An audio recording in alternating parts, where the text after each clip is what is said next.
प्रिय छात्राः नमस्ते। सर्वे कुशलिनः वा? अहम् इदानीं कुमार्गस्थो विनश्यति इति नवमकक्षायाः द्वितीयं पूरकपाठं पाठयामि। छात्राः, कुमार्गस्थो विनश्यति अस्य अर्थं जानन्ति वा? यः कुमार्गे तिष्ठति सः विनश्यति। कुमार्गः इत्युक्ते ಕೆಟ್ಟ ಮಾರ್ಗ. ಕೆಟ್ಟ ಮಾರ್ಗದಲ್ಲಿ ನಡೆಯುವವನು ಇರುವವನು ನಾಶ ಹೊಂದುತ್ತಾನೆ ಎಂಬ ನೀತಿಯನ್ನ ನಾವು ಈಗ ಈ ಪೂರಕ ಪಾಠದಿಂದ, ಕಥೆಯ ರೂಪದಲ್ಲಿರುವ ಈ ಪೂರಕ ಪಾಠದಿಂದ ತಿಳ್ಕೊಳ್ಳೋಣ. ಗದ್ಯ ಕಾವ್ಯ ಪ್ರವೇಶ ಕಥಾ ಸಾಹಿತ್ಯಂ ಅಪಿ ಅನ್ಯತಮಂ. ಕಥಾಃ ಬಾಲಾನಾಂ ಮನೌಸಿ ರಂಜಯಂತಿ ನೀತಿಂ ಚ ಬೋಧಯಂತಿ. ಸಂಸ್ಕೃತ ಕಥಾ ಗ್ರಂಥೇಶು ಸೋಮದೇವ ವಿರಚಿತಃ ಕಥಾ ಸರಿತ್ಸಾಗರಃ ಪ್ರಸಿದ್ಧಃ ವಿಶಾಲಶ್ಚ ವರ್ತತೆ. ತಸ್ಮಾತ್ ಏಕಾ ಕಥಾ ಅತ್ರ ಪ್ರದತ್ತ. ಗದ್ಯ ಕಾವ್ಯಗಳು, ಕಾವ್ಯಗಳಲ್ಲಿ ವಿದ್ಯಾರ್ಥಿಗಳೇ 3 ಪ್ರಕಾರ: ಗದ್ಯ ಕಾವ್ಯ, ಪದ್ಯ ಕಾವ್ಯ ಮತ್ತೆ ಚಂಪು ಕಾವ್ಯ. ಗದ್ಯ ರೂಪದಲ್ಲಿರುವುದು ಗದ್ಯ ಕಾವ್ಯ, ಪದ್ಯ ರೂಪದಲ್ಲಿರುವುದು ಪದ್ಯ ಕಾವ್ಯ, ಗದ್ಯ ಪದ್ಯಗಳ ಮಿಶ್ರಣವಾಗಿರುವುದು ಚಂಪು ಕಾವ್ಯ. ಗದ್ಯ ಕಾವ್ಯಗಳಲ್ಲಿ ಕಥೆಗಳು, ಕಾದಂಬರಿಗಳು, ಸಣ್ಣ ಕಥೆಗಳು, ಲೇಖನಗಳು ಇವೆಲ್ಲ ಬರ್ತವೆ. ಗದ್ಯ ಕಾವ್ಯಗಳಲ್ಲಿ ಕಥಾ ಸಾಹಿತ್ಯವು ಕೂಡ ಒಂದು. ಕಥೆಗಳು ಅಂದ್ರೆ ಯಾರಿಗೆ ತಾನೇ ಇಷ್ಟ ಆಗುದಿಲ್ಲ? ಮಕ್ಕಳಿಗಂತೂ ಕಥೆಗಳು ಅಂದ್ರೆ ತುಂಬಾ ಇಷ್ಟ ಅಲ್ವಾ? ಕಥಾಃ ಬಾಲಾನಾಂ ಮನೌಸಿ ರಂಜಯಂತಿ. ಕಥೆಗಳು ಬಾಲಕರ ಮನಸ್ಸನ್ನು ಸಂತೋಷಗೊಳಿಸುತ್ತವೆ. ನೀತಿಂಚ ಬೋಧಯಂತಿ, ನೀತಿಯನ್ನ ಬೋಧಿಸುತ್ತವೆ. ಸಂಸ್ಕೃತ ಕಥಾಗ್ರಂಥೇಶು, ಸಂಸ್ಕೃತ ಕಥಾಗ್ರಂಥಗಳು ಬಹಳಷ್ಟಿದ್ದಾವೆ. ಪಂಚತಂತ್ರ, ಹಿತೋಪದೇಶ, ಈ ರೀತಿ ಇಲ್ಲಿ ಕೊಟ್ಟಿರೋದು. ಸೋಮದೇವ ವಿರಚಿತ ಕಥಾ ಸರಿತ್ಸಾಗರ. ಸೋಮದೇವನು ಬರೆದಂತಹ ಕಥಾ ಸರಿತ್ಸಾಗರ ಏಷಃ ಗ್ರಂಥಃ ಪ್ರಸಿದ್ಧಃ ವಿಶಾಲಶ್ಚ ವರ್ತತೆ. ಈ ಗ್ರಂಥವು ಪ್ರಸಿದ್ಧವೂ ವಿಶಾಲವೂ ಆಗಿದೆ. ಅನೇಕ ಕಥೆಗಳ ಸಂಗ್ರಹ ಇದು. ತಸ್ಮಾತ್ ಏಕಾ ಕಥಾ ಅತ್ರ ಪ್ರದತ್ತ. ಕಥಾ ಸರಿತ್ಸಾಗರದಿಂದ ಒಂದು ಕಥೆಯನ್ನ ನಿಮಗೆ ಇಲ್ಲಿ ಕೊಡಲಾಗಿದೆ. ಕಥೆ ಪ್ರಾರಂಭವಾಗ್ತದೆ. ಅಹಂ ಪಠಾಮಿ, ಛಾತ್ರಾಃ ಭವಂತಃ ಸರ್ವೇ ಶೃಣ್ವಂತು. ಪೂರ್ವಂ ವಿದರ್ಭದೇಶಂ ವೀರವರ್ಮ ನಾಮಕಃ ರಾಜ ಪರಿಪಾಲಯತಿ ಸ್ಮ. ತಸ್ಯ ಪಿತಾ ಪ್ರಹಾರವರ್ಮ ಸ್ವಮರಣ ಸಂದರ್ಭೆ ಕೇನಚಿತ್ ತಾಪಸೇನ ಅನುಗ್ರಹೀತಂ ಅದ್ಭುತಂ ಅಂಗುಲೀಯಕಂ ಪುತ್ರಸ್ಯ ಹಸ್ತೆ ನಿಧಾಯ ಸತ್ಯೇನ ಧರ್ಮೇಣ ಚ ರಾಜ್ಯಂ ಪರಿಪಾಲಯ. ಯದಿ ಭವಾನ್ ಧರ್ಮಭ್ರಷ್ಟಃ ಭವತಿ ಚೇತ್ ಇದಂ ಅಂಗುಲೀಯಕಂ ತುದತಿ. ಯದಿ ತ್ರಿವಾರಂ ಅಂಗುಲೀಯಕಸ್ಯ ಸೂಚನಾಂ ಭವಾನ್ ತಿರಸ್ಕರೋತಿ ಚೇತ್ ಸಂಪತ್ ಅಪಗಚ್ಚತಿ ಆಪತ್ ಚ ಸಮಾಪತತಿ ಇತ್ಯುಕ್ತ್ವಾ ಮರಣಂ ಗತಃ. ಪಿತುಃ ವಚನಮಿದಂ ಅನುದಿನಂ ಸ್ಮರನ್ ವೀರವರ್ಮ ಧರ್ಮೇಣ ರಾಜ್ಯಂ ಪಾಲಯನ್ ಆಸೀತ್. ಪಶ್ಯಂತು. ಪೂರ್ವಂ ಹಿಂದೆ, ಪ್ರಾಚೀನ ಕಾಲದಲ್ಲಿ, ವಿದರ್ಭ ದೇಶಂ ವೀರವರ್ಮ ನಾಮಕಃ ರಾಜ ಪರಿಪಾಲಯತಿ ಸ್ಮ. ವಿದರ್ಭ ದೇಶವನ್ನ ವೀರವರ್ಮನೆಂಬ ಹೆಸರಿನ ರಾಜ ನೃಪಃ ಪರಿಪಾಲಯತಿ ಸ್ಮ, ಆಳ್ತಾ ಇದ್ದ. ಹಿಂದೆ ವಿದರ್ಭ ದೇಶವನ್ನ ವೀರವರ್ಮನೆಂಬ ಹೆಸರಿನ ರಾಜನು ಆಳ್ತಾ ಇದ್ದನು. ತಸ್ಯ ಪಿತಾ ಪ್ರಹಾರವರ್ಮ. ವೀರವರ್ಮಣಃ ಪಿತಾ ಪ್ರಹಾರವರ್ಮ. ಸಹ ಸ್ವಮರಣ ಸಂದರ್ಭೆ, ತನ್ನ ಮರಣ ಸಂದರ್ಭದಲ್ಲಿ, ಸಾಯುವ ಸಂದರ್ಭದಲ್ಲಿ, ಕೇನಚಿತ್ ತಾಪಸೇನ ಅನುಗ್ರಹೀತಂ, ಯಾವುದೋ ತಪಸ್ವಿಯಿಂದ ಕೊಡಲ್ಪಟ್ಟಂತಹ, ಅನುಗ್ರಹಿಸಲ್ಪಟ್ಟಂತಹ ಅದ್ಭುತಂ ಅಂಗುಲೀಯಕಂ. ಅಂಗುಲೀಯಕ ಇತ್ಯುಕ್ತೆ ಉಂಗುರ. ಅಂಗುಲಿ ಅಂದ್ರೆ ಬೆರಳು, ಅಂಗುಲೀಯಕ ಅಂದ್ರೆ ಬೆರಳಿಗೆ ಧರಿಸುವುದು ಉಂಗುರ. ಅದ್ಭುತಂ ಅಂಗುಲೀಯಕಂ, ಅದ್ಭುತವಾದ ಉಂಗುರವನ್ನ ಪುತ್ರಸ್ಯ ಹಸ್ತೆ ನಿಧಾಯ, ಪುತ್ರನಾದಂತಹ ವೀರವರ್ಮನ ಕೈಯಲ್ಲಿ ಕೊಟ್ಟು, ಸತ್ಯೇನ ಧರ್ಮೇಣ ಚ ರಾಜ್ಯಂ ಪರಿಪಾಲಯ, ನೀನು ಸತ್ಯದಿಂದಲೂ ಧರ್ಮದಿಂದಲೂ ರಾಜ್ಯವನ್ನ ಆಡಳಿತ ಮಾಡಬೇಕು, ಆಳ್ಬೇಕು. ಯದಿ ಭವಾನ್ ಧರ್ಮಭ್ರಷ್ಟ ಭವತಿ ಚೇತ್, ನೀನು ಒಂದು ವೇಳೆ ಧರ್ಮಭ್ರಷ್ಟನಾದರೆ, ಸತ್ಯದಿಂದ ಧರ್ಮದಿಂದ ರಾಜ್ಯವನ್ನ ಪರಿಪಾಲನೆ ಮಾಡದೆ ಹೋದ್ರೆ, ಇದಂ ಅಂಗುಲೀಯಕಂ ತುದತಿ. ನೋಡಿ, ಅದಕ್ಕಾಗಿ ಅದು ಅದ್ಭುತವಾದ ಉಂಗುರ. ಈ ಉಂಗುರ, ಇವನು ಧರಿಸಿದಂತಹ ಉಂಗುರ ಏನ್ ಮಾಡ್ತದೆ? ಅದು ಅವನ ಬೆರಳನ್ನ ಕಚ್ಚುತ್ತದೆ, ತಿವಿತದೆ, ಗಾಯ ಮಾಡ್ತದೆ. ಯದಿ ತ್ರಿವಾರಂ ಅಂಗುಲೀಯಕಸ್ಯ ಸೂಚನಾಂ ಭವಾನ್ ತಿರಸ್ಕರೋತಿ ಚೇತ್, 3 ಸಲ ಈ ರೀತಿ ಧರ್ಮಭ್ರಷ್ಟನಾಗಲಿಕ್ಕೆ ಅವಕಾಶ ಇದೆ. 3 ಸಲನು ತ್ರಿವಾರಂ ಅಂಗುಲೀಯಕಸ್ಯ ಸೂಚನಾಂ ಭವಾನ್ ತಿರಸ್ಕರೋತಿ, 3 ಸಲ ನೀನು ಈ ಉಂಗುರದ ಸೂಚನೆಯನ್ನ ತಿರಸ್ಕರಿಸಿದರೆ ಸಂಪತ್ ಅಪಗಚ್ಚತಿ, ಆಗ ನಿನ್ನ ಸಂಪತ್ತು ಅಪಗಚ್ಚತಿ, ನಾಶವಾಗ್ತದೆ, ಆಪತ್ತು ಬರ್ತದೆ ನಿನಗೆ, ನೀನು ಆಪತ್ತಿನಲ್ಲಿ ಬೀಳ್ತೀಯ, ಸಂಪತ್ತು ನಾಶವಾಗ್ತದೆ. ಇತ್ಯುಕ್ತ ಮರಣಂ ಗತಃ ಎಂದು ಹೇಳಿ ಪ್ರಹಾರವರ್ಮ ಸಾಯ್ತಾನೆ. ವೀರವರ್ಮ ರಾಜ್ಯವನ್ನ ಆಡಳಿತ ಮಾಡ್ತಾ ಇದ್ದ. ಪ್ರಹಾರವರ್ಮ ತಾನು ಸಾಯುವ ಸಂದರ್ಭದಲ್ಲಿ ತಪಸ್ವಿ ಕೊಟ್ಟಂತಹ ಅದ್ಭುತವಾದ ಉಂಗುರವನ್ನ ತನ್ನ ಮಗನಿಗೆ ಕೊಟ್ಟು, ಸತ್ಯದಿಂದ ಧರ್ಮದಿಂದ ರಾಜ್ಯವನ್ನು ಪರಿಪಾಲಿಸುವಂತೆಯೂ, ಒಂದು ವೇಳೆ ನೀನು ಧರ್ಮಭ್ರಷ್ಟನಾದರೆ ಈ ಉಂಗುರ ನಿನ್ನ ಕೈಯನ್ನ, ಬೆರಳನ್ನ ಕಚ್ಚುತ್ತದೆ. ನೀನು 3 ಸಲ ಅದರ ಸೂಚನೆಯನ್ನ ತಿರಸ್ಕರಿಸಿದರೆ ನಿನ್ನ ಸಂಪತ್ತು ನಾಶವಾಗ್ತದೆ, ಹಾಗೆ ನೀನು ನಾಶವಾಗ್ತೀಯ ಎಂದು ಹೇಳಿ ಸಾಯ್ತಾನೆ. ಪಿತುಹು ವಚನಮಿದಂ ಅನುದಿನಂ ಸ್ಮರನ್, ತಂದೆಯ ಮಾತನ್ನ ಅನುದಿನ ಯಾವಾಗಲೂ ಸ್ಮರಿಸುತ್ತಾ ವೀರವರ್ಮ ಧರ್ಮೇಣ ರಾಜ್ಯಂ ಪಾಲಯನ್ ಆಸೀತ್, ವೀರವರ್ಮ ಧರ್ಮದಿಂದ ರಾಜ್ಯವನ್ನ ಪರಿಪಾಲನೆ ಮಾಡ್ತಾ ಇದ್ದ. ಮುಂದೇನಾಯ್ತು ನೋಡಿ. ಏಕದಾ ವೀರವರ್ಮ ವಿಂಧ್ಯವಾಸಿನ್ಯಾಹ ಸ್ವಕುಲದೇವತಾಯಾಹ ದರ್ಶನಾರ್ಥಂ ಗತ್ವಾ ಪ್ರತ್ಯಾಗಮನ ಸಮಯೇ ಲುಂಠಾಕೈಃ ಅಪಹ್ರಿಯಮಾಣಾಂ ಸೌದಾಮನಿ ನಾಮ್ನೀಂ ರಾಜಕುಮಾರೀಂ ರಕ್ಷಿತವಾನ್. ತೌ ಪರಸ್ಪರಂ ಅನುರಕ್ತೌ ಭೂತ್ವಾ ಈಶತ್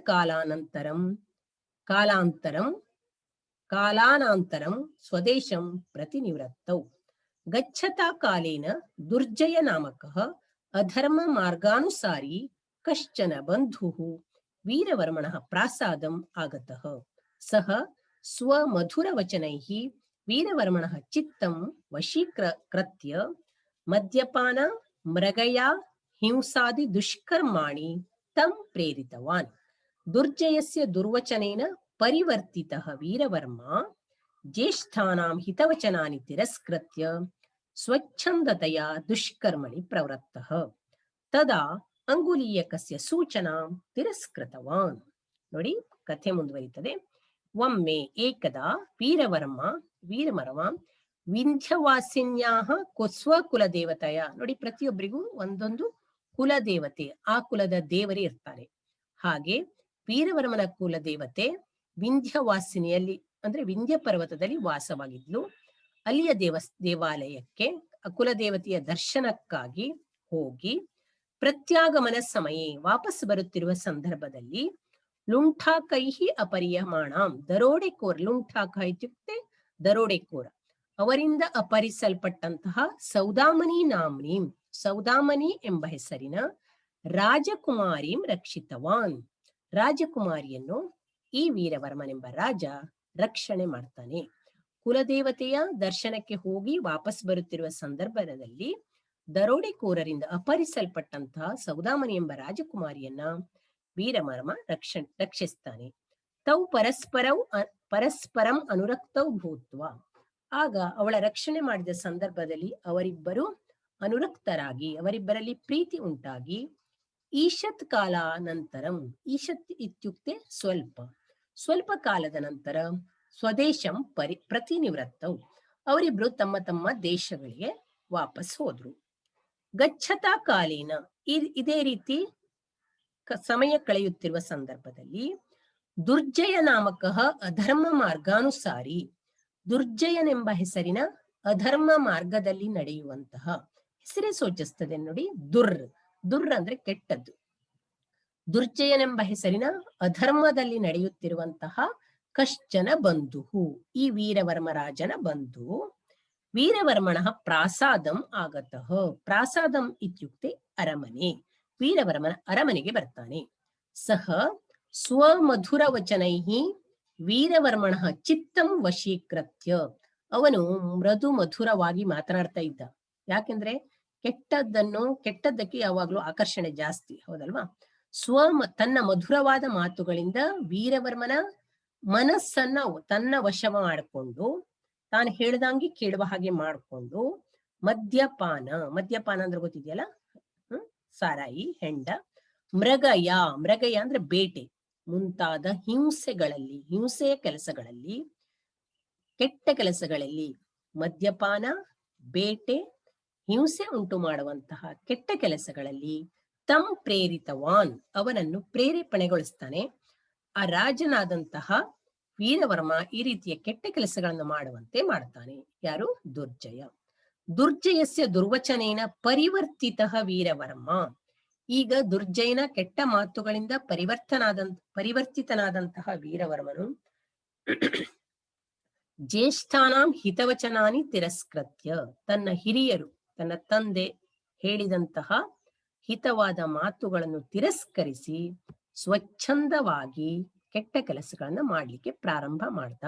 ಅವರಿಗೆ ಹಿರಿಯರ ಒಳ್ಳೆಯ ಮಾತುಗಳು ಅವನನ್ನ ಹಿಡಿದಿಟ್ಟುಕೊಳ್ಳಿಕ್ಕೆ ಸಾಧ್ಯವಾಗಲಿಲ್ಲ. ದುರ್ಜಯನ ಕೆಟ್ಟ ಮಾತುಗಳೇ ಏನಾಯ್ತು, ಅವನಿಗೆ ಒಳ್ಳೆಯದಾಗಿ ಅನಿಸ್ತು. ತದಾ ಅಂಗುಲೀಯಕಸ್ಯ ಸೂಚನಾಂ ತಿರಸ್ಕೃತವಾನ್, ಅವನು ಧರಿಸಿದಂತಹ ಉಂಗುರ 3 ಸಲ ಸೂಚನೆಯನ್ನು ಕೊಡ್ತದೆ. ಆದ್ರೂ ಕೂಡ ವೀರವರ್ಮ ಆ ಸೂಚನೆಯನ್ನ ತಿರಸ್ಕರಿಸ್ತಾನೆ. ಏವಂ ಅಧರ್ಮ ಮಾರ್ಗವೃತ್ತಃ ವೀರವರ್ಮ ಧನಕನಕಾದಿ ಲೋಭೇನ ರತ್ನಖನಿ ಸಮೃದ್ಧಂ ಕಾನ್ಯಕುಬ್ಜ ರಾಜ್ಯಂ ಆಕ್ರಾಂತವಾನ್. ತಸ್ಮಿನ್ ಘೋರೆ ಯುದ್ಧೆ ಕಾನ್ಯಕುಬ್ಜರಾಜಂ ಮಾರಯಿತ್ವಾ ಕ್ರೂರ ಮೃಗಃ ಇವ ರಾಜಭಾಂಡಾಗಾರಂ ವಿಲುಂಠನ್ ಹಿಂಸಾ ತಾಂಡವಂ ಏವ ಅಕರೋತ್. ತೇನ ಬಹವಃ ನಿರಪರಾಧಿನೋ ಜನಾಃ ಯುದ್ಧೆ ಮೃತಾಃ. ರಾಜ್ಞಿ ಮೃತೆ ರಾಜ್ಯರಕ್ಷಣಾಯ ರಾಜತನಯ ಖಡ್ಗಹಸ್ತ ವೀರವರ್ಮಣಃ ಪುರತಃ ಯೋದ್ಧುಂ ಸಮಾಯಾತ. ತಾಂ ದೃಷ್ಟ್ವಾ ವೀರವರ್ಮ ಕ್ಷಣಕಾಲಂ ಸ್ತಬ್ಧಃ ಅಭೂತ್. ಯತಃ ಸಾ ಏವ ಸೌದಾಮಿನಿ ಯಾ ಪೂರ್ವಂ ವೀರವರ್ಮಣ ಅನುರಕ್ತಾ ಆಸೀತ್. ತದಾ ಕ್ರುದ್ಧ ಗದ್ಗದ ಕಂಠ ಸೌದಾಮಿನಿ ತಂ ಪ್ರತಿ ಭೋಃ ರಾಜನ್ ಭವಾನ್ ಅಧುನಾ ಪ್ರಜಾಹಿತ ಚಿಂತಕಃ ವೀರವರ್ಮ ನೈವ ಕಿಂಚ ಕ್ರೂರಃ ಪ್ರಜಾನಾಂ ಅಂತಕಃ ದ್ವಿತೀಯಃ ಇವ ಪ್ರತಿಭಾತಿ. ಪೂರ್ವಂ ಕ್ರೂರ ಲುಂಠಾಕೇಭ್ಯಃ ಸಂರಕ್ಷಿತಾ ಅಹಂ ಇದಾನೀಂ ಕ್ರೂರತರಸ್ಯ ಲುಂಠಾಕಸ್ಯ ಭವತಃ ಹಸ್ತೆ ನಿಪತಿತಾ ಅಸ್ಮಿ. ನಿರಪರಾಧಿನಾಂ ಶಿಶು ವೃದ್ಧ ಮಹಿಳಾನಾಂ ಪ್ರಜಾಜನಾನಾಂ ಚ ಹನನೆ ತವ ಕಾ ಇಷ್ಟಾರ್ಥ ಸಿದ್ಧಿ ಜಾತಾ. ಕಿಂ ತೇಷಾಂ ಆಕ್ರಂದನಂ ನ ಶೃಣೋತಿ. ರುಧಿರಧಾರಾಧಿಕಂ ಹೃದಯ ವಿದ್ರಾವಕಂ ದೃಶ್ಯಂ ದೃಷ್ಟ್ವಾ ಕಿಂ ತವ ಹೃದಯಂ ನಾನುಕಂಪತೆ ಇತಿ ಸಾ ಲಲನಾಮಣಿ ವಿಲಪನಂ ಅಕರೋತ್. ನೋಡಿ, ಕಥೆ ಮುಂದುವರಿತಾ ಇದೆ. ಏವಂ ಅಧರ್ಮ ಮಾರ್ಗವೃತ್ತಃ ವೀರವರ್ಮ, ಈ ರೀತಿ ಕೆಟ್ಟ ಮಾರ್ಗದಲ್ಲಿ, ಅಧರ್ಮದ ಮಾರ್ಗದಲ್ಲಿ ನಡೀತಾ ಇರುವಂತಹ ವೀರವರ್ಮ ಧನಕನಕಾದಿ ಲೋಭೇನ, ಈಗ ಅವನಿಗೆ ದುರಾಸೆ ಉಂಟಾಯ್ತು. ಬೇರೆಯವರ ಸಂಪತ್ತು, ಹಣಗಳನ್ನ ದೋಚಬೇಕು ಎಂಬ ದುರಾಸೆ ಉಂಟಾಗಿ ರತ್ನಖನಿ ಸಮೃದ್ಧಂ, ರತ್ನದ ಗಣಿಯಾಗಿರುವಂತಹ, ರತ್ನದ ಭಾಂಡಾಗಾರವಾಗಿರುವಂತಹ, ರತ್ನಗಳಿಂದ ಸಮೃದ್ಧವಾಗಿರುವಂತಹ ಕಾನ್ಯಕುಬ್ಜ ರಾಜ್ಯವನ್ನ ಆಕ್ರಾಂತವಾನ್, ಕಾನ್ಯಕುಬ್ಜ ರಾಜ್ಯದ ಮೇಲೆ ಆಕ್ರಮಣವನ್ನ ಮಾಡ್ತಾನೆ. ತಸ್ಮಿನ್ ಘೋರೆ ಯುದ್ಧಿ, ಆಗ ಈ ವೀರವರ್ಮನಿಗೂ ಮತ್ತೆ ಕಾನ್ಯಕುಬ್ಜ ರಾಜನಿಗೂ ಘೋರವಾದ ಯುದ್ಧ ನಡೀತದೆ. ಆ ಯುದ್ಧದಲ್ಲಿ ಕಾನ್ಯಕುಬ್ಜ ರಾಜಂ ಮಾರಯಿತ್ವ, ಕಾನ್ಯಕುಬ್ಜ ರಾಜ ಏನಾಗ್ತಾನೆ, ಸಾಯ್ತಾನೆ. ಕ್ರೂರ ಮೃಗಃ, ಅವನನ್ನು ಕೊಂದು ಕ್ರೂರವಾದ ಪ್ರಾಣಿಯಂತೆ ರಾಜಭಾಂಡಾಗಾರಂ ವಿಲುಂಠನ್, ರಾಜ್ಯದ ಭಂಡಾರವನ್ನ, ಸಂಪದ್ಭರಿತವಾದ ರಾಜ್ಯದ ಭಂಡಾರವನ್ನ ದೋಚುತ್ತಾ, ಕೊಳ್ಳೆ ಹೊಡೆಯುತ್ತಾ, ಹಿಂಸಾ ತಾಂಡವಂ ಏವ ಅಕರೋತ್, ಹಿಂಸೆಯ ತಾಂಡವ ನೃತ್ಯವನ್ನೇ ಮಾಡ್ತಾನೆ ವೀರವರ್ಮ. ತೇನ ಬಹವಃ, ಇದರಿಂದ ಬಹಳಷ್ಟು ನಿರಪರಾಧಿಗಳಾದ ಜನರು ಯುದ್ಧದಲ್ಲಿ ಸಾಯ್ತಾರೆ. ರಾಜ ಸತ್ತ ಮೇಲೆ ರಾಜ್ಯದ ರಕ್ಷಣೆಗಾಗಿ ರಾಜತನಯ ಖಡ್ಗಹಸ್ತ, ರಾಜನ ಮಗಳೇ ರಾಜಕುಮಾರಿಯೇ ಖಡ್ಗವನ್ನ ಕೈಯಲ್ಲಿ ಹಿಡಿದು ವೀರವರ್ಮನ ಎದುರಿಗೆ ಯುದ್ಧ ಮಾಡ್ಲಿಕ್ಕೆ ಬರ್ತಾಳೆ. ತಾಂ ದೃಷ್ಟ, ಅವಳನ್ನು ಕಂಡು ವೀರವರ್ಮ ಕ್ಷಣಕಾಲಂ ಸ್ತಬ್ಧ ಅಭೂತ್. ಅವಳನ್ನು ಕಂಡು ವೀರವರ್ಮ ಒಂದು ಕ್ಷಣ ಸ್ತಬ್ಧನಾಗಿ ನಿಂತು ಬಿಡ್ತಾ, ಶಿಲೆಯ ಮೂರ್ತಿಯಂತೆ ನಿಂತು ಬಿಟ್ಟ ಅವನು. ಯಾಕೆಂದ್ರೆ ಯತಃ ಸಾ ಏವ ಸೌದಾಮಿನಿ ಯಾ ಪೂರ್ವಂ ವೀರವರ್ಮಣ ಅನುರಕ್ತ ಆಸೀತ್. ಯಾಕೆಂದ್ರೆ ಆ ರಾಜಕುಮಾರಿಯೇ ಸೌದಾಮಿನಿಯೇ ಹಿಂದೆ ಕುಲದೇವತೆಯ ದರ್ಶನಕ್ಕಾಗಿ ಹೋದಾಗ ದರೋಡೆಕೋರರಿಂದ ಪಟ್ಟು ನಂತರ ವೀರವರ್ಮನಲ್ಲಿ ಪ್ರೀತಿ ಉಂಟಾಗಿತ್ತಲ್ಲ, ಅವಳೇ ಆ ರಾಜಕುಮಾರಿಯೇ ಅವಳಾಗಿದ್ಲು. ಅವಳನ್ನು ಕಂಡು ಈ ರಾಜ ವೀರವರ್ಮ ಕ್ಷಣಕಾಲ ಸ್ತಬ್ಧನಾಗಿ ನಿಂತ್ಕೊಳ್ತಾಳೆ. ಅವಳಿಗೂ ಕೂಡ ಆಶ್ಚರ್ಯವಾಗಿ ಅವಳು ಹೇಳ್ತಾಳೆ, ತದಾ ಕ್ರುದ್ಧ, ಅವಳಿಗೆ ಸಿಟ್ಟು ಬರ್ತದೆ. ಗದ್ಗದ ಕಂಠ, ಗದ್ಗದ ಕಂಠ ಅಂದ್ರೆ ಅವಳು ಬರ್ತಾ ಇದೆ, ಸಿಟ್ಟು ಬರ್ತಾ ಇದೆ, ಆಗ ಮಾತಾಡ್ಲಿಕ್ಕೆ ಆಗ್ತಾ ಇರ್ತದಲ್ಲ, ಅಂಥ ಕಂಠದಿಂದ ಸೌದಾಮಿನಿ ತಂಪ್ರತಿ ರಾಜನ ಹತ್ರ ಹೇಳ್ತಾಳೆ, ಭೋಹೋ ರಾಜನ್, ಹೇ ರಾಜನೇ, ಭವಾನ್ ಅಧುನಾ ಪ್ರಜಾಹಿತ ಚಿಂತಕ ವೀರವರ್ಮ ನೈವ.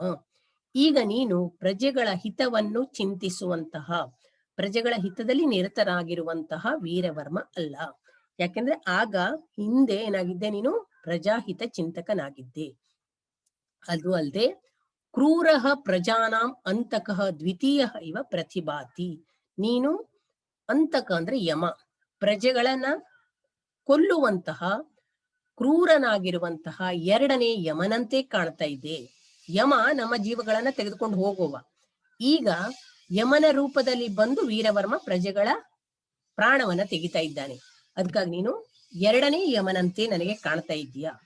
ಹಿಂದೆ ಕ್ರೂರಲುಂಠಕೇಭ್ಯ ಸಂರಕ್ಷಿತ, ಹಿಂದೆ ಕ್ರೂರರಾದ ದರೋಡೆಕೋರರಿಂದ ಸಂರಕ್ಷಿಸಲ್ಪಟ್ಟಂತಹ ನಾನು ಈಗ ಇನ್ನೂ ಕ್ರೂರನಾಗಿರುವಂತಹ ನಿನ್ನಂತಹ ದರೋಡೆಕೋರನ ಹಸ್ತದಲ್ಲಿ ಕೈಯಲ್ಲಿ ಸಿಕ್ಕಾಕೊಂಡ್ ಬಿಟ್ಟಿದ್ದೇನೆ, ಬಿಟ್ಟಿದ್ದೇನೆ. ದರೋಡೆಕೋರರಾದ್ರೂ ಬೇಕಾಗಿತ್ತು, ಈಗ ನೀನು ಇನ್ನೂ ಕ್ರೂರನಾದ ದರೋಡೆಕೋರನಾಗಿರುವೆ. ನಿರಪರಾಧಿರಾಮ್, ನಿರಪರಾಧಿಗಳು, ಆ ಕಾನ್ಯಕುಬ್ಜದ ರಾಜರು ವೀರವರ್ಮನಿಗೆ ಏನ್ ಮಾಡಿದ್ದಾರೆ? ಏನೂ ಮಾಡಿಲ್ಲ. ಅದಕ್ಕಾಗಿ ಅವರು ನಿರಪರಾಧಿಗಳು. ನಿರಪರಾಧಿಗಳಾದಂತಹ ಶಿಶುಗಳು, ಶಿಶುಗಳು, ಸಣ್ಣ ಮಕ್ಕಳು, ವೃದ್ಧರು, ಮುದುಕರು, ಮಹಿಳೆಯರು, ಇಂಥ ಪ್ರಜೆಗಳ ಕೊಲ್ಲುವುದರಿಂದ, ಹನನ ಮಾಡುವುದರಿಂದ ನಿನ್ನ ಇಷ್ಟಾರ್ಥ ಸಿದ್ಧಿ ಆಗ್ತದ್ಯಾ? ಏನಾದ್ರೂ ನಿನಗೆ ಸಿಗ್ತದ್ಯಾ ಇದರಿಂದ ಪ್ರಯೋಜನ? ಕಿಮ್ ತೇಷಾಂ ಆಕ್ರಂದನಂ ನ ಶೃಣೋತಿ, ಅವರು ಈ ಮರಣದಲ್ಲಿ, ಈ ಯುದ್ಧದಲ್ಲಿ ಆಕ್ರಂದಿಸುತ್ತಿರುವುದು, ಕೂಗುತ್ತಿರುವುದು ನಿನಗೆ ಕೇಳಿಸ್ತಾ ಇಲ್ಲವಾ? ರುಧಿರ ಇತ್ಯುಕ್ತೆ ರಕ್ತ, ರಕ್ತದ ಮಡುವಿನಲ್ಲಿ ಬಿದ್ದಂತಹ ಇಂತಹ ಹೃದಯ ವಿದ್ರಾವಕವಾದ ದೃಶ್ಯವನ್ನು ನೋಡಿ ನಿನ್ನ ಹೃದಯ ಕಂಪಿಸುವುದಿಲ್ಲವೇ? ನಿನ್ನ ಹೃದಯಕ್ಕೆ ಏನು ಆಗೋದೇ ಇಲ್ಲವೇ? ಇಂತಹ ಹೃದಯ ವಿದ್ರಾವಕ ದೃಶ್ಯವನ್ನು ನೋಡಿ ಕೂಡ ನಿನಗೆ ಮನಸ್ಸಿಗೆ ಏನು ಅನಿಸುವುದಿಲ್ವೇ? ಇತಿ ಸಾ ಲಲನಾಮಣಿ, ಆ ಲಲನಾಮಣಿ, ಆ ಸ್ತ್ರೀ ಸೌದಾಮಿನಿ ವಿಲಪಿಸ್ತಾಳೆ ಗದ್ಗದ ಕಂಠಳಾಗಿ. ಯಾಕಂದ್ರೆ ಅವಳು ಪ್ರೀತಿಸಿದ ವೀರವರ್ಮನೆ ಈಗ ತನ್ನ ರಾಜ್ಯಕ್ಕೆ ಬಂದು ಈ ರೀತಿ ನಿರಪರಾಧಿಗಳ ಕೊಲೆ ಮಾಡ್ತಾ ಇದ್ದಾನೆ ಅನ್ನೋದನ್ನು ಕಂಡು ಅವಳಿಗೆ ಅತ್ಯಂತ ದುಃಖವು ಸಿಟ್ಟು ಆಗಿ ವಿಲಪಿಸ್ತಾಳೆ. ಮುಂದೇನಾಯ್ತು ನೋಡಿ. ಸ್ವಭಾವತಃ ಧರ್ಮ ಬುದ್ಧಿ ಪರಪ್ರೇರಿತ ಕ್ಷುದ್ರ ಬುದ್ಧ್ಯ ಕುಮಾರ್ಗಸ್ಥಃ ವೀರವರ್ಮ ತಸ್ಯಾಹ ಧೀರವಚನಂ ಶ್ರುತ್ವಾ ಸ್ವಹಸ್ತಾತ್ ಪ್ರಚ್ಯುತಮಪಿ ಖಡ್ಗಂ ನ ಲಕ್ಷಿತವಾನ್ ಶಿಲಾಮೂರ್ತಿರಿವ ಸ್ತಬ್ಧಃ ಅಭೂತ್. ತಸ್ಯ ಮನಸಿ ವಿವೇಕೋದಯಃ ಸಂಜಾತಃ ಸ್ವಾಪರಾಧಂ ಜ್ಞಾತ್ವಾ ಪಿತುರ್ವಚನಂ ಚ ಸ್ಮೃತ್ವಾ ಕ್ಷಮಾಂ ಯಾಚಮಾನಃ ಅಂಗುಲೀಯಕಂ ತಸ್ಯಾಹ ಅಂಗುಲ್ಯಾಂ ಧಾರಿತವಾನ್. ಏವಂ ಏಕೇನ ಅಪಿ ಅವಿವೇಕೇನ ಅನೇಕೆ ಅನರ್ಥಾಃ ಸಂಭವಂತಿ. ಕುಮಾರ್ಗಸ್ಥಃ ವಿನಶ್ಯತಿ ಇತಿ ಚ ನೀತಿಂ ವೀರವರ್ಮ ಸಮ್ಯಕ್ ಅವಗತವಾನ್. ಸ್ವಭಾವತಃ ಧರ್ಮಬುದ್ಧಿ, ಸ್ವಭಾವದಿಂದ ಈ ವೀರವರ್ಮ ಧರ್ಮಬುದ್ಧಿ ಒಳ್ಳೆಯವನೇ ಆಗಿದ್ದ. ಆದರೆ ಪರಪ್ರೇರಿತ ಕ್ಷುದ್ರ ಬುದ್ಧಿಯ, ಬೇರೆಯವರಿಂದ ಪ್ರೇರಿತನಾಗಿ ಕೆಟ್ಟ ಬುದ್ಧಿಯನ್ನು ಹೊಂದಿ ಕುಮಾರ್ಗಸ್ಥಃ ಕೆಟ್ಟ ಮಾರ್ಗದಲ್ಲಿ ನಡೆದು ವೀರವರ್ಮ ತಸ್ಯಾಹ ಧೀರವಚನಂ ಶ್ರುತ್ವ ಅವಳ ಸೌದಾಮಿನಿಯ ಧೀರವಾದ ಮಾತುಗಳನ್ನು ಕೇಳಿ ಸ್ವಹಸ್ತಾತ್ ಪ್ರಚ್ಯುತಮಪಿ, ತನ್ನ ಕೈಯಲ್ಲಿ ಹಿಡಿದಿರುವಂತಹ ಖಡ್ಗ ಅವನಿಗೆ ಗೊತ್ತಿಲ್ಲದೆ ಇರುವ ಹಾಗೆ ಕೆಳಗೆ ಬೀಳ್ತಾ ಇದ್ದರೂ ಕೂಡ ಅದನ್ನ ಲಕ್ಷಿಸಲಿಲ್ಲ. ಶಿಲಾಮೂರ್ತಿರಿವ, ಶಿಲೆಯ ಮೂರ್ತಿ ಹೇಗೆ, ಕಲ್ಲಿನ ಮೂರ್ತಿ ಹೇಗೆ ನಿಶ್ಚಲವಾಗಿ ನಿಂತ್ಕೊಳ್ತದೆಯೋ ಹಾಗೆ ಸ್ತಬ್ಧನಾಗಿ ನಿಂತ್ಕೊಳ್ತಾನೆ. ತಸ್ಯ ಮನಸ್ಸಿ ವಿವೇಕೋದಯ ಸಂಜಾತಃ, ಆಗ ಅವನ ಮನಸ್ಸಿನಲ್ಲಿ ವಿವೇಕ ಉಂಟಾಯ್ತು. ನಾನು ಮಾಡ್ತಾ ಇರುವುದು ತಪ್ಪು, ನಾನು ಹಿಂಗ್ ಮಾಡಬಾರ್ದಾಗಿತ್ತು. ಯಾಕಂದ್ರೆ ಅವನು ನಿಜವಾಗಿಯೂ ಮೊದಲು ಒಳ್ಳೆಯವನೇ ಆಗಿದ್ದ, ದುರ್ಜಯನಿಂದ ಪ್ರೇರಿತನಾಗಿ ಕೆಟ್ಟವನಾಗಿದ್ದ. ಈ ಸಂದರ್ಭದಲ್ಲಿ ಅವಳ ಮಾತುಗಳನ್ನು ಕೇಳಿ ಅವನಿಗೆ ವಿವೇಕ ಜ್ಞಾನೋದಯವಾಗ್ತದೆ, ವಿವೇಕ ಉದಯವಾಗ್ತದೆ. ಸ್ವಾಪರಾಧಂ ಜ್ಞಾತ್ವ, ತನ್ನ ಅಪರಾಧ ತಾನು ಮಾಡಿದ ತಪ್ಪನ್ನ ತಿಳಿದು, ಪಿತುರ್ವಚನಂ ಚ ಸ್ಮರತ್ವ, ಈ ಸಂದರ್ಭದಲ್ಲಿ ತಂದೆಯ ಮಾತು ಕೂಡ ನೆನಪಾಗ್ತದೆ. ಯಾಕಂದ್ರೆ ಧರ್ಮದಿಂದ ನೀತಿಯಿಂದ ರಾಜ್ಯವನ್ನು ಪರಿಪಾಲಿಸುವಂತೆ ಹೇಳಿದ್ನಲ್ವಾ. ಕ್ಷಮಾಂ ಯಾಚಮಾನಃ, ಕ್ಷಮೆಯನ್ನು ಯಾಚಿಸುತ್ತಾ ಸೌದಾಮನಿ ಹತ್ರ ಕ್ಷಮೆಯನ್ನು ಬೇಡ್ತಾ, ಅಂಗುಲೀಯಕಂ ತಸ್ಯಾಹ ಅಂಗುಲ್ಯಾಂ ಧಾರಿತವಾನ್, ತಾನು ಧರಿಸಿದಂತಹ ಉಂಗುರವನ್ನ ಅವಳ ಬೆರಳಿಗೆ ಹಾಕ್ತಾನೆ. ಏವಂ ಏಕೇನ ಅಪಿ ಅವಿವೇಕೇನ, ಕೇವಲ ಒಂದೇ ಒಂದು ಅವಿವೇಕದಿಂದಲೇ ಅನೇಕ ಅನರ್ಥಗಳು ಸಂಭವಿಸುತ್ತವೆ. ಕುಮಾರ್ಗಸ್ಥ ವಿನಶ್ಯತಿ, ಕೆಟ್ಟ ಮಾರ್ಗದಲ್ಲಿ ಇರುವವನು ನಾಶವಾಗುತ್ತಾನೆ ಎಂಬ ನೀತಿಯನ್ನ ವೀರವರ್ಮ ಚೆನ್ನಾಗಿ ತಿಳ್ಕೊಂಡ. ಯಾಕಂದ್ರೆ ತಾನು ಕೆಟ್ಟ ಮಾರ್ಗದಲ್ಲಿ ನಡೆದದ್ರಿಂದ ಈ ರೀತಿ ಅನರ್ಥಗಳು ಉಂಟಾಯಿತು. ಇದಕ್ಕೆಲ್ಲ ಕಾರಣ ಅವನ ಅವಿವೇಕ ಎಂಬುದನ್ನ ಅವನು ತಿಳ್ಕೊಂಡ. ವಿದ್ಯಾರ್ಥಿಗಳೇ, ಒಂದು ಸುಭಾಷಿತ ಬರ್ತದೆ, ಯೌವನಂ ಧನ ಸಂಪತ್ತಿ ಪ್ರಭುತ್ವಂ ಅವಿವೇಕಿತ ಏಕೈಕಮಪಿ ಅನರ್ಥಾಯ ಕಿಮು ಯತ್ರ ಚತುಷ್ಟಯಂ. ಯೌವನ ಹಾಗೆ ಹಣದ ಸಂಪತ್ತು, ಪ್ರಭುತ್ವ ಅಂದ್ರೆ ಅಧಿಕಾರ, ಹಾಗೆ ಅವಿವೇಕ, ಇವುಗಳಲ್ಲಿ ಯಾವುದಾದ್ರೂ ಒಂದು ನಮಗೆ ಬಂದ್ರೂ ಕೂಡ ಅದು ನಮ್ಮ ಅನರ್ಥಕ್ಕೆ ಕಾರಣವಾಗ್ತದೆ. ಹೀಗಿರುವಾಗ ಇವು 4 ಇದ್ದು ಬಿಟ್ರೆ ಏನ್ ಗತಿ? ಅವನು ಸರ್ವನಾಶ ಹೊಂದುವುದು ಖಂಡಿತ. ಯಾವ್ಯಾವುದು? ಯೌವನ. ಯಾಕಂದ್ರೆ ಯೌವನದಲ್ಲಿ ನಾವು ವಿಚಾರ ಶಕ್ತಿಯನ್ನ ಕಳ್ಕೊಂಡ್ ಬಿಡ್ತೇವೆ. ನಾನೇ ಮಾಡದ್ದು ಸರಿ ಎನ್ನುವ ಮನೋಭಾವನೆ ಬರ್ತದೆ. ಹಾಗೆಯೇ ಸಂಪತ್ತು ಬಂದಾಗ, ಹಣ ದುಡ್ಡು ನಮ್ಮ ಕೈಲಿ ಬಂದಾಗ ಹಾಗೂ ಕೂಡ ನಾವು ವಿವೇಕವನ್ನ ಕಳ್ಕೊಳ್ತೇವೆ. ಪ್ರಭುತ್ವ ನಮಗೆ ಅಧಿಕಾರ ಬಂದಾಗ ಅಧಿಕಾರ ನಮ್ಮ ಕೈಯಲ್ಲಿ ಇರುವಾಗ ನಾವೇ ಸರಿ, ನಾವ್ ಏನ್ ಮಾಡಿದ್ರು ನಡೀತದೆ ಅನ್ನುವ ಮನೋಭಾವನೆ ಬರ್ತದೆ. ಹಾಗೆ ಅವಿವೇಕ, ಯಾವುದು ಸರಿ ಯಾವುದು ತಪ್ಪು ಎಂದು ವಿಚಾರಿಸುವಂತಹ ನಾವು ಆ ಪ್ರಜ್ಞೆಯನ್ನ ಕಳೆದುಕೊಂಡಾಗ ಅನರ್ಥ ಉಂಟಾಗ್ತದೆ. ಇವು ನಾವು ನಾಶ ಹೊಂದಲಿಕ್ಕೆ ಇವುಗಳಲ್ಲಿ ಯಾವುದಾದ್ರೂ ಒಂದಿದ್ರೂ ಸಾಕು. ಇನ್ನು 4 ಸೇರಿಬಿಟ್ರೆ ಏನು? ಸರ್ವನಾಶವೇ ಖಂಡಿತ. ಇಲ್ಲಿ ಅವಿವೇಕದಿಂದ ಅನರ್ಥಗಳು ಸಂಭವಿಸುತ್ತೇವೆ ಎಂಬುದನ್ನ ಈ ಕಥೆಯ ಮೂಲಕ ವಿದ್ಯಾರ್ಥಿಗಳೇ ನಿಮ್ಗೆ ತಿಳಿಸಿದ್ದಾರೆ. ಆನಂತರ ಇದು ಪೂರಕ ಪಾಠವಾದದ್ರಿಂದ ಇಲ್ಲಿ 4 ಅಂಕಗಳ ಒಂದು ಪ್ರಶ್ನೆ ಬೀಳುತ್ತದೆ. ನಿಮ್ಮ ಮಾತೃಭಾಷೆಯಲ್ಲಿ ಉತ್ತರ ಬರೆಯುವಂಥದ್ದು. ನೋಡಿ, ವೀರವರ್ಮಣಃ ಮನಸ್ಸಿ ಕಥಂ ವಿವೇಕೋದಯ ಸಂಜಾತಃ ಇತಿ ವಿಷಯಂ ಸಂಗ್ರಹ್ಯ ಕರ್ನಾಟಕ ಭಾಷೆಯ ಲಿಖತ. ನಾನು ನಿಮ್ಗೆ ಉದಾಹರಣೆಯಾಗಿ ಬರೆದಿದ್ದೇನೆ, ನೀವು ಇನ್ನು ಚೆನ್ನಾಗಿ ಬರೀರಿ. ಹಿಂದೆ ವಿದರ್ಭ ದೇಶವನ್ನು ವೀರವರ್ಮನೆಂಬ ರಾಜನು ಆಳುತ್ತಿದ್ದನು. ಅವನ ತಂದೆಯು ಸಾಯುವ ಸಂದರ್ಭದಲ್ಲಿ ಯಾವುದೋ ತಪಸ್ವಿಯು ನೀಡಿದ ಉಂಗುರವನ್ನು ಕೊಟ್ಟು ಧರ್ಮದಿಂದ ರಾಜ್ಯವನ್ನು ಪರಿಪಾಲಿಸುವಂತೆ ಹೇಳುತ್ತಾನೆ. ಒಂದು ವೇಳೆ ನೀನು ಧರ್ಮಭ್ರಷ್ಟನಾದರೆ ಉಂಗುರವು ನಿನ್ನನ್ನು ಕಚ್ಚುತ್ತದೆ, 3 ಸಲ ತಿರಸ್ಕರಿಸಿದರೆ ಸಂಪತ್ತು ನಾಶವಾಗುತ್ತದೆ ಎಂದು ಹೇಳಿ ಮರಣ ಹೊಂದುತ್ತಾನೆ. ಹೀಗೆ ಧರ್ಮದಿಂದ ರಾಜ್ಯವನ್ನು ಪರಿಪಾಲಿಸುತ್ತಿರುವ ಸಂದರ್ಭದಲ್ಲಿ ಒಮ್ಮೆ ಕುಲದೇವತೆಯ ದರ್ಶನಕ್ಕೆ ಹೋದ ಸಮಯದಲ್ಲಿ ದರೋಡೆಕೋರರಿಂದ ಅಪಹರಿಸಲ್ಪಟ್ಟ ಸೌದಾಮನಿ ಎಂಬ ರಾಜಕುಮಾರಿಯನ್ನು ರಕ್ಷಿಸಿ ನಂತರ ಅವಳಲ್ಲಿಯೇ ಅನುರಕ್ತನಾಗುತ್ತಾನೆ. ಹೀಗೆ ದಿನಗಳು ಕಳೆಯುತ್ತಿರುವಾಗ ದುರ್ಜಯನೆಂಬ ಅಧರ್ಮೀಯ ಸಹವಾಸದಿಂದ ಅವನ ಮಧುರ ಮಾತುಗಳಿಂದ ವಶನಾಗಿ ಮದ್ಯಪಾನ, ಬೇಟೆ ಮುಂತಾದ ಕೆಟ್ಟ ಕೆಲಸಗಳಲ್ಲಿ ತೊಡಗಿಸಿಕೊಳ್ಳುತ್ತಾನೆ. ಉಂಗುರದ ಸೂಚನೆಯನ್ನು ತಿರಸ್ಕರಿಸುತ್ತಾನೆ. ಹೀಗಿರುವಾಗ ಅಧರ್ಮಿಯಾದ ವೀರವರ್ಮನು ಹಣ ಮತ್ತು ಸಂಪತ್ತಿನ ಆಸೆಯಿಂದ ಕಾನ್ಯಕುಬ್ಜ ರಾಜ್ಯದ ಮೇಲೆ ಆಕ್ರಮಣ ಮಾಡಿ ಅಲ್ಲಿಯ ಜನರನ್ನೆಲ್ಲ ಕೊಂದು ರಾಜ್ಯ ಭಂಡಾರವನ್ನು ಲೂಟಿ ಮಾಡುತ್ತಾ ಹಿಂಸೆಯ ರುದ್ರ ನರ್ತನವನ್ನು ಮಾಡುತ್ತಾನೆ. ಯುದ್ಧದಲ್ಲಿ ರಾಜನು ಮೃತನಾಗಲು ರಾಜಕುಮಾರಿಯೇ ಖಡ್ಗ ಹಿಡಿದು ಯುದ್ಧಕ್ಕೆ ನಿಂತಳು. ಅವಳನ್ನು ಕಂಡು ವೀರವರ್ಮನು ಕ್ಷಣಕಾಲ ಸ್ತಬ್ಧನಾದನು. ಯಾಕೆಂದರೆ ಅವನು ಪ್ರೀತಿಸಿದ ರಾಜಕುಮಾರಿಯೇ ಅವಳಾಗಿದ್ದಳು. ಆಗ ಅವಳು ಕ್ರೋಧಗೊಂಡು ಗದ್ಗದ ಕಂಠಳಾಗಿ, ಹೇ ರಾಜನೇ, ನೀನು ಈಗ ಪ್ರಜಾಹಿತ ಚಿಂತಕನಾದ ವೀರವರ್ಮನಲ್ಲ, ಪ್ರಜೆಗಳನ್ನು ಕೊಲ್ಲುವ ಕ್ರೂರಿಯಾದ ಎರಡನೇ ಯಮನಂತೆ ಕಾಣುತ್ತಿರುವೆ. ಹಿಂದೆ ಕ್ರೂರ ದರೋಡೆಕೋರರಿಂದ ಸಂರಕ್ಷಿಸಲ್ಪಟ್ಟ ನಾನು ಈಗ ಇನ್ನೂ ಕ್ರೂರನಾದ ದರೋಡೆಕೋರನಾದ ನಿನ್ನ ಕೈಯಲ್ಲಿ ಸಿಕ್ಕಿಕೊಂಡಿರುವೆ. ನಿರಪರಾಧಿಗಳಾದ ಶಿಶುಗಳ, ಮುದುಕರ, ಮಹಿಳೆಯರ ಕೊಲೆ ಮಾಡುವುದರಿಂದ ನಿನ್ನ ಇಷ್ಟಾರ್ಥ ಸಿದ್ಧಿಸುವುದೇ? ಅವರ ಆಕ್ರಂದನ ನಿನಗೆ ಕೇಳಿಸುವುದಿಲ್ಲವೇ? ಹೃದಯ ವಿದ್ರಾವಕವಾದ ರಕ್ತದ ಓಕುಳಿಯನ್ನು ಕಂಡು ನಿನ್ನ ಮನಸ್ಸು ಕರಗುವುದಿಲ್ಲವೇ ಎಂದು ಮುಂತಾಗಿ ವಿಲಪಿಸುತ್ತಾಳೆ.